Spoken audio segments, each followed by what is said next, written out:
विठ्ठल ठाल विठ्ठल ठाल हरी विठ्ठल विठ्ठल विठ्ठल विठ्ठल हरी विठ्ठल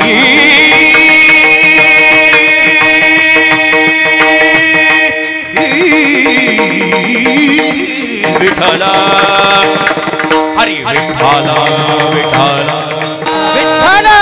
विठ्ठल विठ्ठल पुंडले सर्व हरी विठ्ठल विठ्ठल विठ्ठल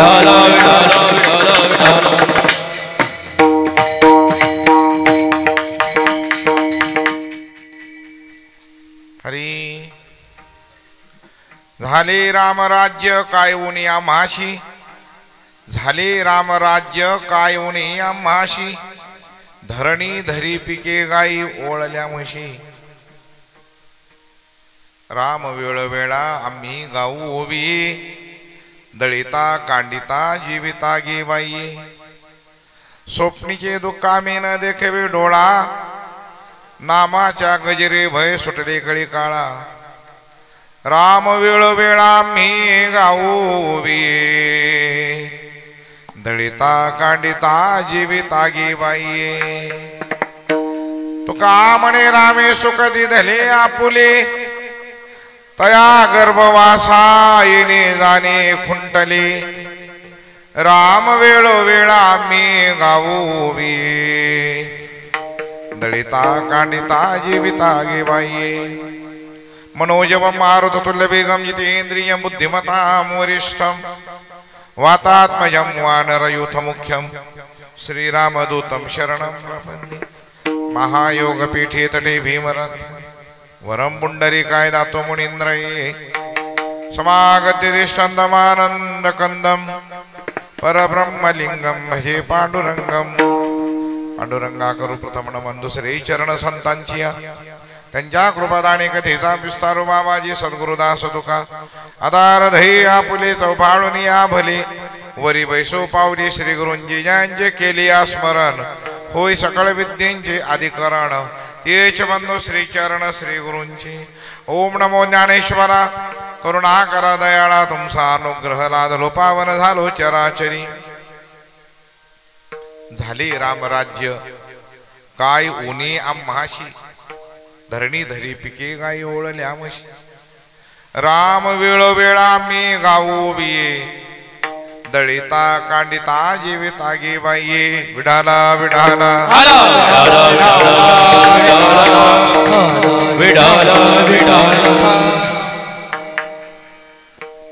आज आपल्या या पवित्र नगरीमध्ये अनेक साधू संतांच्या पदस्पर्शाने अनेक विद्वज्जनांच्या चरणकमलाने अनेक महापुरुषांच्या वास्तव्याने महानिभूतींच्या पदस्पर्शाने पावन झालेली आपली ही वरखेडी पवित्र नगरी या पवित्र नगरीमध्ये अप्रतिम निरुपमेय अद्वितीय ऐतिहासिक पौराणिक हा आगळा वेगळा सोहळा पृथ्वी तलावर आज आपण साजरा करत आहोत कारण अयोध्या नगरीमध्ये प्रभू रामचंद्रांना त्यांच्या मूळ जन्मस्थानावर आणि मंदिरामध्ये स्थापन करण्याला आज बरोबर 1 वर्ष परिपूर्ण झालं आणि 1 वर्ष परिपूर्ण झाल्याच्या निमित्ताने गुरुदत्त भजनी मंडळ आणि सर्व हे राम भक्त मंडळ सर्व राम भक्त मंडळाने मिळून माता भगिनी पुरुष मंडळ तरुण मंडळ बाल मंडळ वयोवृद्ध ज्ञानवृद्ध तपोवृद्ध हा सर्वांनी हा एक प्रभू रामचंद्राचा एक सर्वात मोठा उत्सव अयोध्यामध्ये आज खूप मोठ्या थाटात आहे तुम्ही आज या ठिकाणी अयोध्यास निर्माण केली आज आणि अयोध्या नगरीमध्येच आपली वरखेडे म्हणजे आज अयोध्या नगरी आपल्यासाठी आजच नाही, कायमचीच अयोध्या नगरी आता ही. कारण प्रभू रामचंद्राचा उत्सव आज तुम्ही या ठिकाणी मोठ्या थाटात साजरा केलेला आहे. एक दिवसीय कार्यक्रम, पण एक दिवसीय कार्यक्रम असेल, पण असं वाटतं की 4 महिन्यापासून सप्ताह चालत आला हे का नाही. किती श्रोता वर्ग, माता भगिनी, पुरुष मंडळ आणि गंधर्वाची खान सगळी महाराज, अगदी तुमच्या चरणावर साष्टांग प्रणिपात. आणि तुमच्याबद्दल तर काय हो, तुम्ही लहानपणीची ओळख करून दिली मला चांगली. बाबाची खूप तयारी झाली, चोपदार वगैरे, विणेकरी सुद्धा. प्रत्यक्षात तुकोबार आहेच महाराज आमची. खरंच परमार्थात महाराज हौस करावी हो. हौस कुठं करावी? परमार्थात करावी महाराज. हे माणसं प्रपंचात हौस करतात, पण परमार्थ असता श्रीमंतीचा करावा. ही श्रीमंतीचा परमार्थ आहे आपला महाराज. बरं का करू नये? आपण सुद्धा थाटमाट का करू नये? आपण का भिकार चोट आहेत का? काही लोक नाही महाराज वारकऱ्याला एवढे कपडे काय करायचे, मग आम्ही चटे घालायच्या का नुसते? आता काय बोलते? अरे आम्हाला घाल वाटते वारकरी टाईट दिसावा. बघ आमची कशी विणेकरी आज. तुम्हाला देहूचं उदाहरण लक्षात येईल की असं वाटतं की तुकोबार आहेत आज आपल्यासाठी इथं, हे का नाही. आमचे चोपदार भागात टाईट मामला एकदम नंबर 1 टाईट राहायला पाहिजे महाराज. ते गुरुवर्य आचार्य न्यायाचार्य सद्गुरू श्री संत महंत नामदेव शास्त्री सांगत असतात. शास्त्रीजी म्हणतात वारकऱ्यांनी एकदम टाईट राहायला पाहिजे. बघा महाराज, ते कुठं बी भारतात कुठं बी जाऊ दे आमचे शास्त्रीजी, तुम्हाला ओळखूच येणार म्हणजे टाईट राहायला पाहिजे महाराज. बसताना टाईट, बोलताना टाईट, टाईट पाहिजे. कपडे बिपडे सगळे टाईट महाराज. आता मला पैसे नाहीत पण साधे घालतो बा. हा बा, पण वारकरी टाईट दिसला पाहिजे महाराज, आहे का नाही. लोकांना वाटतं वारकऱ्यानं साधं राहावं, म्हणजे वारकऱ्याने काय खाऊच नाही, त्यानं उपाशीच राहावं. त्यानं काय म्हणलं का नाही. आता बरं वाटलं का नाही पनीर खायला मिळाला. मी एकदा म्हणलं अहो पनीर करा. नाही महाराज, वारकरी कुठं पनीर खातात का? माती खातात का? मग खाऊ दे ना वारकऱ्याला. तुझं बिघडलं काय? तुझं हाता करू खाऊ घालणारे घालायले, खाऊ दे ना, काय बिघडलंय? बरं किती मोठ्या थाटात जीव घातला काय अडचण आहे आपल्याला? अजून परत जाताना पण जेवण करा म्हणजे त्याची बी काय अडचण नाही. वारकरी नटला पाहिजे, वारकरी सजला पाहिजे, हे का नाही. आणि हे तर आज अप्रतिम कार्यक्रम आहे प्रभू रामचंद्राच्या आणि त्यांच्या मंदिरामध्ये. आणि वर्धापन दिनाच्या निमित्तानं हा उपक्रम साजरा केलेला आहे. विठाल विठाल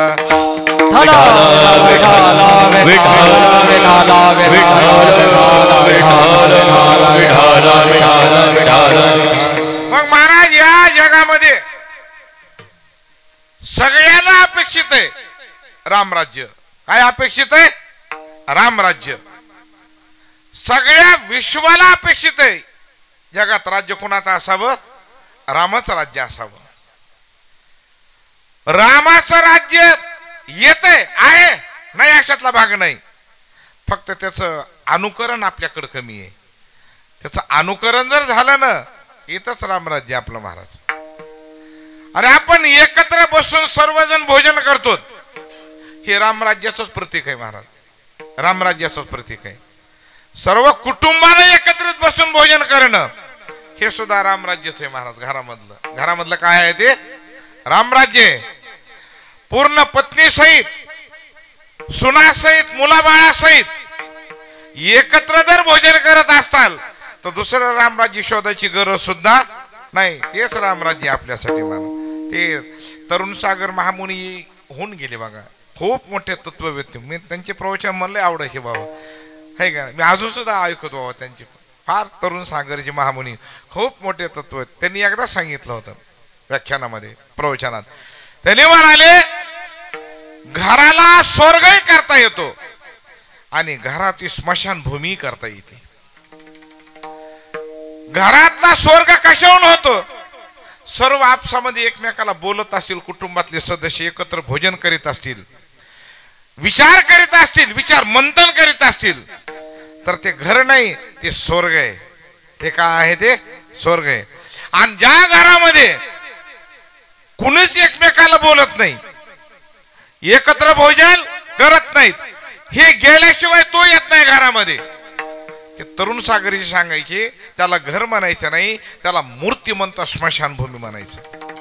स्मशानभूमी ती. म्हणून आपल्याला कोण्या राज्याची गरज आहे? रामराज्याची गरज आहे महाराज.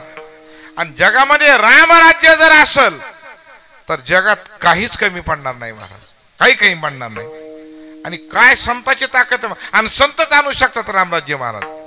या जगाच्या मी भले कोणाला पटल अथवा न पटल, पण मी रोज सांगत असतो महाराज, वारकरी संप्रदायाची ताकदच तेवढी महाराज.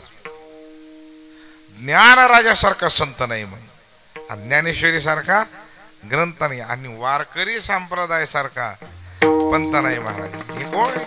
हे एवढी एकत्र येण्याची ताकद फक्त इथंच आहे महाराज, बाकी कोणाकडं नाही. नाही महाराज. आणि सर्वांना घेऊन चालणार आहे संप्रदाय आपला. यारे यारे लहान थोर आणि अति भलत्या. काय रामप्रभूची ताकद आहे बरं महाराज. एकच मत विरोधात गेलं होतं रामप्रभूच्या. किती? एक. प्रभू रामचंद्रानं सांगितलं लक्ष्मणा सीतेला सोडून या आता वनात. म्हणले का? आपल्याला एक विरोधात गेलेला आहे. लक्ष्मणानं सांगितलं भगवान फक्त एक जण आहे, बाकी सगळी अयोध्या आपल्या मार्फत आपल्याकडेच आहे. त्याने म्हणले तसं नाही, तू एक सुद्धा आपल्या विरोधात नसाय पाहिजे होता. म्हणजे आपलं नेमकं चुकलंय. एक मत विरोधात गेलं तर प्रभू रामचंद्रानं सीता मातोश्रीला वनात नेऊन सोडलं. आमचा हक्क जग बी विरोधात जाऊ द्या, म्हणून रामराज्य येत नाही. विठ्ठल विठ्ठल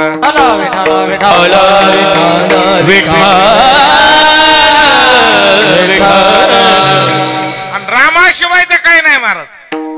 तुम्ही अजून बी जर हॉस्पिटलला एखाद्या पेशंटला जर बघा गेलात, पेशंटला, आणि तो पेशंट खूपच घसरलेला असेल तर सुज्ञ माणसं सांगतात महाराज आम्ही गेलतो त्यांना बघायला, पण आता त्यांच्यात काही राम राहिलं नाही. राम राहिलं नाही म्हणजे बहुतेक 2 तासावरती आले. याचा अर्थ इतकं रामाचा अधिष्ठान आपल्यामध्ये फिट आहे महाराज.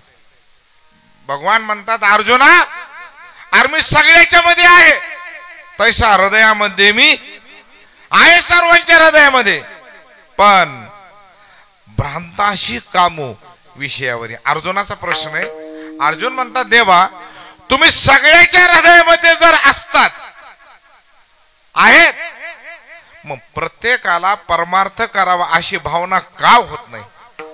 त्याचं उत्तर आहे भगवान म्हणतात अर्जुना प्रश्न योग्य आहे, मी सर्वांच्या हृदयामध्ये आहे, पण जी विषयासक्त जे जीव आहेत ना त्यांना मात्र परमार्थ आवडत नाही. त्यांचा तो विषय मला भ्रांत जीव आहेत. कोणते जीव आहेत ते?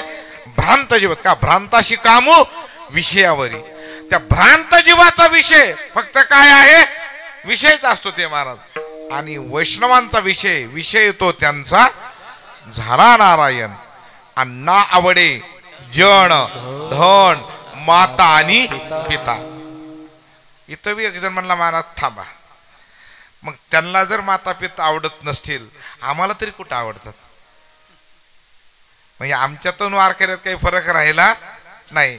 पण ते प्रश्न तसा नाही म्हणलं बाबा, आई वडिलाला मानत नाही अशातला अर्थ नाही, पण परमार्थिक कार्यामध्ये आई वडील जर आडसर येत असतील मग ते आई वडिलाला ते सुद्धा मानत नाही. मग बरेच उदाहरण आहेत. बिभीषणे बंधू, प्रल्हादे जनक, बिभीषणे बंधू, आणि माता राज्य निंदू भरती केली. आईनं सांगितलं नाही ना राज्य कर, भगवंताला विरोध, आईला डावललं महाराज, आईला डावललं. का? परमार्थामध्ये जर अडचण येत असेल मग कुणी असो महाराज, आई असो अथवा वडील असो, ते आपल्याला आवडत नाहीत. नावडे जनधन माता, मध्ये जनही आवडत नाहीत आणि धनही आवडत नाही. नाहीतरी नामदेव राय म्हणतात धनदारा पुत्र जना, धनदारा पुत्र जन, बंधु सोय रे पिशुन, बंधु सोय रे पिशुन, सर्व मिथ्या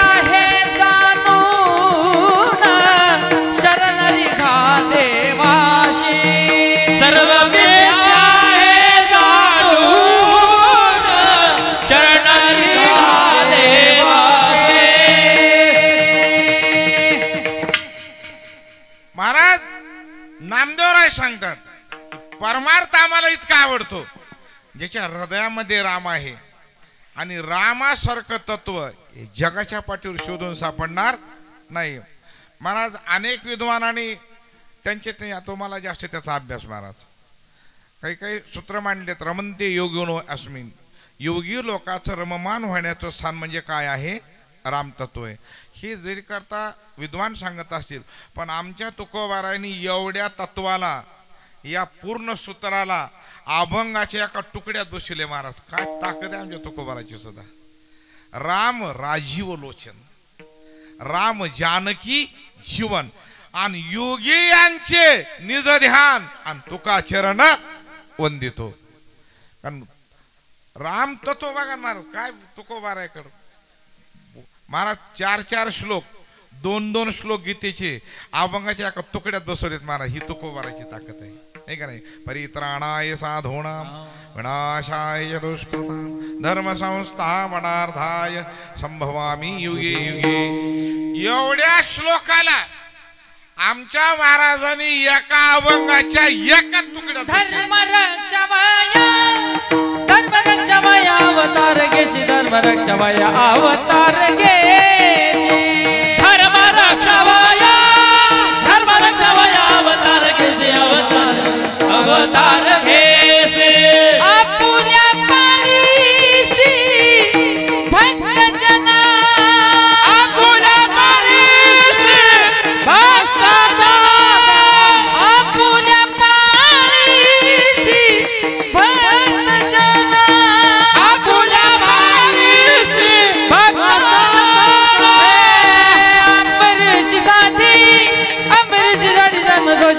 अंबरीषीसाठी जन्म सोचिले, अंबरीषीसाठी जन्म सोचिले, दृष्ट निर्धारिले किती एक. अंबरीषीसाठी जन्म सोचिले, अंबरीषीसाठी जन्म सोचिले